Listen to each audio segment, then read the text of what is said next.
nasta'inuhu wa nastaghfiruhu wa na'udzu billahi min syururi anfusina wa min sayyi'ati a'malina may yahdihillahu fala mudilla lahu wa may yudlil fala hadiya lahu asyhadu an la ilaha illallah wahdahu la syarika lahu wa asyhadu anna Muhammadan abduhu wa rasuluh. Allahumma shalli wa sallim wa barik ala sayyidina Muhammadin wa ala alihi wa sahbihi ajmain. Amma ba'd. Alhamdulillah, terima kasih banyak atas undangannya dari Masjid An-Nur ya, di PLN Indonesia Power, Masya Allah. Senang sekali saya bisa hadir bersama dengan bapak-bapak di sini yang insya Allah dirahmati Allah Subhanahu wa Ta'ala. Mungkin dari beberapa bapak di sini sudah kenal sama saya ya, Tan ya. Tan itu marga, ya. Marga itu bahasa Cina-nya Pak. Jadi saya babi setan. Setan Pak, bukan setan Pak. Alhamdulillah saya memeluk Islam tahun 2014. Setelah sekian lama saya dikafirkan oleh orang tua saya Pak. Ya. 2014 saya memeluk Islam juga nyesel waktu itu saya Pak. Karena ada dulu gitu. Ya, tapi namanya sudah izin Allah Subhanahu wa Ta'ala ya. Ketika saya memeluk Islam, saya sudah mengetahui kebenaran daripada yang namanya agama yang diridhoi di sisi Allah Subhanahu wa Ta'ala. Alhamdulillah saya bisa menikmati yang namanya iman Islam ya. Iman untuk seseorang yang memang hanya bisa berserah diri kepada Sang Pencipta. Alhamdulillah ya. Memang proses saya waktu itu ketika mau masuk Islam melalui proses yang cukup panjang. Mungkin boleh dikatakan saya karena kritis gitu ya, jadi kalau kata orang Depok saya jadi termasuk orang tampung gitu Pak. Apa itu tampung Pak? Iya gitu ya. Jadi karena saya dulu dari kecil besarnya di gereja, jadi saya sudah akrab dengan kitab saya. Kitab saya waktu itu tuh yang namanya Bible Pak. Nah, jadi saya dari kecil sudah akrab Pak dengan Bible ini. Cuman waktu itu dari kecil sampai remaja, sampai besar, sampai dewasa, sampai keluarga, saya baca Bible. Tapi bacanya baca yang hanya bagaimana ya, tidak mempelajari secara detail gitu. Ya. Tidak mengetahui maknanya apa dan kejanggalan apa. Gitu. Dan saya waktu itu memang tidak menemukan apa yang janggal dalam kitab saya. Ketika saya sudah menonton video-videonya dari Muslim yang malah mengupas Bible, baru saya tahu oh ternyata ada masalah ini, oh ternyata ada masalah ini gitu. Malah saya baru tahu di situ. Tapi memang yang namanya kajian kristologi ya, ilmu yang mempelajari kekristenan itu memang disebut dengan kristologi. Memang sudah cukup lama, bahkan dari imam-imam kita di abad-abad pertengahan, Imam Ghazali juga ya. Semoga Allah merahmati, itu juga mereka sudah berperang pemikiran dengan orang-orang Nasrani.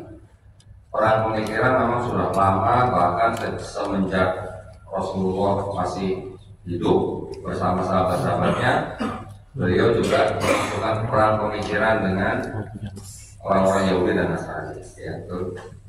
Jadi ketika saya sudah masuk Islam, karena saya sudah kagum mempelajari ulang kitab saya, terus kemudian ditambah juga saya mempunyai pengalaman kurang lebih 2 tahun ya untuk menerjemahkan video-video debat yang dilakukan oleh saudara-saudara Muslim kita di Inggris ya.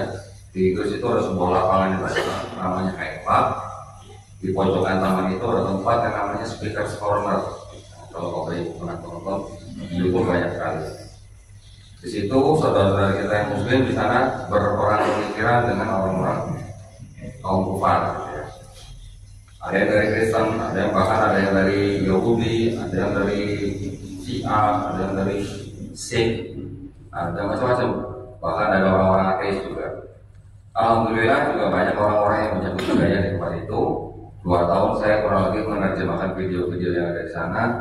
Terus kemudian saya bergabung dengan sebuah yayasan pembina mu'alaf atau yayasan ini pusatnya di Surabaya, di mana saya merasa cocok dengan yayasan ini karena apa? Karena satu, yayasan ini memang tujuannya membina para mu'alaf ya. Kemudian yayasan ini juga melakukan yang disebut dengan perang pemikiran. Jadi kami melakukan perang pemikiran dengan orang-orang di luar Islam, khususnya dengan saudara-saudara yang dari Nasrani atau Kristen. Kenapa cuma Kristen? Karena memang Kristen dan Islam yang sama-sama agama misi. Ya, betul ya? Agama misi artinya agama yang mengajak orang lain untuk masuk ke dalam agama mereka atau agama kita. Islam juga agama misi kan ya? Kita juga mengajak orang di luar Islam untuk masuk ke agama Islam. Mereka juga melakukan hal yang sama. Cuman bedanya kalau di Islam kita diperintahkan apa? Hanya untuk menyampaikan walaupun hanya satu ayat. Tapi kalau mereka ada ayatnya nih, ada perintahnya di sini. Ya. Saya bacain ya, boleh ya? Bapak-bapak nggak ada ibu ya sini ya? Ada? Oh sedikit sekali ya. Nah, bapak-bapak mungkin pernah melihat ini, ya kan? Ini kan ada tulisannya apa? Alkitab. Tapi kita sebagai umat Islam, saya menghimbau bapak-bapak di sini jangan menyebut kitab ini sebagai Alkitab. Kenapa? Karena Al-Quran kita juga disebut dengan Alkitab. Betul Pak? Kalau Al-Quran juga disebut Alkitab, kita jangan menyebut ini sebagai Alkitab. Sebut saja nih, bahasa Inggris sedikit lah, sekarang kita Bible gitu. Ya, Bible itu dari kata Biblos, dari bahasa Yunani, yang artinya kumpulan buku-buku. Oke, saya baca ini supaya nyambung tadi ya. Ada di Matius 28 ayat 19. Perintahnya begini, karena itu pergilah, jadikanlah semua bangsa muridku, murid Yesus maksudnya. Dan baptislah mereka dalam nama Bapa dan Anak dan Roh Kudus. Ini perintahnya mereka untuk mengajak orang di luar Kristen untuk masuk Kristen, perintahnya ya. Dan karena ini ada di dalam kitab suci mereka, maka mereka menganggap ini sebagai amanat agung gitu. Ya. Nah, saya kembali lagi tadi bahwa Islam dan Kristen sama-sama agama misi. Dua agama ini memang sama-sama mengajak orang di luar agamanya untuk masuk ke dalam agamanya. Cuma kalau di dalam konteks bernegara dan bermasyarakat, pemerintah sudah punya aturan. Ya. Aturannya apa? Keputusan bersama dua menteri, yaitu Menteri Agama dan Menteri Dalam Negeri, nomor 1 tahun 79 yang mengatur tentang pensiaran agama. Ya, ada diatur di bab 3 pasal 4 bahwa dilarang mensiarkan agama kepada orang atau kelompok yang sudah beragama. Nah, itu ada batasannya ya. Nanti cara-caranya disebutkan yang dilarang apa saja, misalnya door-to-door, memberikan bantuan atau memberikan apa namanya macam-macam, ada nanti ada sembako, kesehatan, pendidikan dan sebagainya, tetapi dengan kedok untuk mengajak orang lain masuk ke dalam agama mereka. Masih ada nggak Pak kira-kira upaya-upaya seperti itu? Masih ya masih. Benar masih ya. Kalau masih berarti saya boleh dong bongkar-bongkar sedikit ini boleh dong. Ya, saya bongkar-bongkar ini, saya bahas ini bukan berarti saya mau ngajarin bapak-bapak untuk jadi Kristen, bukan. Tapi saya ngasih tahu di dalam kitab ini ada apa, siapa yang nyusun, bagaimana tidaknya, bagaimana konsep keselamatannya, supaya bapak-bapak paham. Jadi ketika bapak-bapak nanti di rumah misalnya nanti dalam menjalin, diketok pintunya, selamat pagi, selamat siang, selamat sore, selamat malam Pak, kami dari berbagai ini misalnya, kami ingin memberikan kabar baik atau kabar keselamatan. Siapa yang nggak senang Pak kalau dibilang ada kabar keselamatan Pak? Ya, pasti senang kan?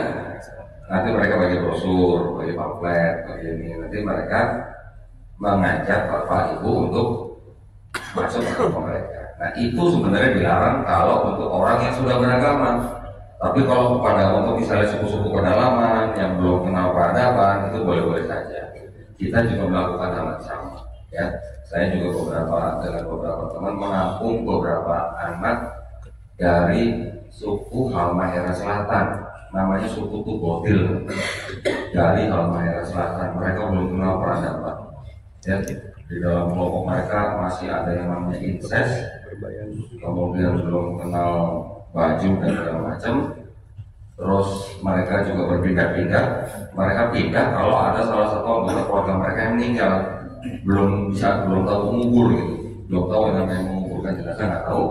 Jadi jenazahnya ditaruh ditutupi daun, baru mereka pindah. Beberapa anak yang kami tampung di sana sekarang dibina oleh teman-teman kami di Jatiasi, yang datang dari yang mulai nggak bisa bahasa Indonesia, bahkan yang nggak berani tidur di atas kasur, dikasih kasur malah tidur di atas pohon. Masih ada Pak, saudara kita sebangsa dan setanah air yang begitu masih ada. Jadi ya kami ya hanya ingin menyelamatkan mereka ya. Yang bisa kami tampung, kami bina. Orang-orang Kristen juga, mereka juga mengincar orang-orang seperti itu. Mereka juga melakukan hal seperti itu. Di Kalimantan juga katanya banyak orang Dayak yang sudah masuk Kristen, memang betul. Di Papua juga betul ya. Nah, tetapi yang sekarang kita membicarakan adalah konteksnya kita harus mengetahui akidah kita sendiri. Kita harus bisa mengukur akidah kita sendiri. Supaya apa? Supaya kita tidak mudah dimurtadkan sama orang lain. Itu ya tujuan daripada kajian saya. Di mana? Di YouTube, di masjid, di mana? Nah, saya tadi bilang saya berterima kasih dengan TKM Masjid ini karena TKM Masjid ini sudah mengundang saya untuk memberikan kajian seperti ini, di mana kami memang memerlukan waktu ya untuk bisa mensosialisasikan kajian-kajian seperti ini. Bukan berarti kajian ini terus saya mengajak Bapak Ibu untuk membenci saudara-saudara kita yang Kristen, bukan, sama sekali bukan ya. Keluarga besar saya juga masih Kristen, keluarga besar saya, ya. Saudara, tante, paman, segala macam sepupu masih Kristen. Jadi di keluarga besar saya masuk Islam hanya saya dan ayah saya.